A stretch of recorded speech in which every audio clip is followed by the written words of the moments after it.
plan to ensure the safety of women at the University of Virginia is stirring a backlash on campus this morning. The members of 16 sororities have been told to stay away from some big fraternity parties this weekend. Greek life is still reeling after a discredited Rolling Stone article about an alleged gang rape. Julianna Goldman is in Washington. Julianna, good morning. Good morning. Well, earlier this month, U.Va lifted a suspension on all Greek activities following that Rolling Stone article. But even with new rules imposed in the wake of that story, a national organization representing those 16 sororities says members will have to avoid boys' bid night this weekend, a campus tradition. As many of UVA's students prepare for one of the biggest party weekends of the year, 2,000 sorority sisters are being told to find something else to do. Initially, I was very upset.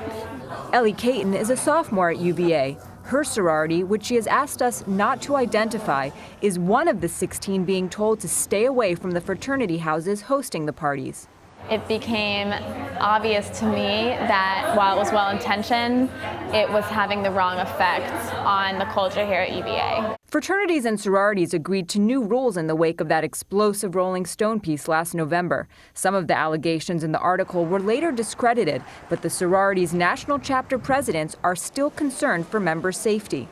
In a statement, the national group representing the 16 sororities said they, quote, support the safety of their women, so they support those national presidents making that decision and encouraging sorority women to plan sisterhood events and other safer options. But students say their decision vilifies UVA's entire Greek system. It's taking away the ability for girls in the sororities to make their own choice. I think the manner and how it's approached, the entire culture is the issue.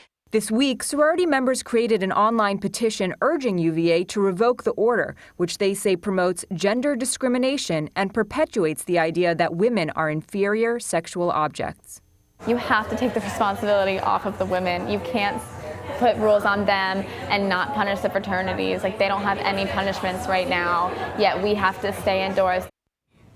That Change.org petition has gotten over 2,100 signatures. Gail, some of the sororities are planning those so-called sisterhood events in their sorority houses this weekend because they're concerned about losing their charters. All right, Julianna, thank you. We'll be following that story.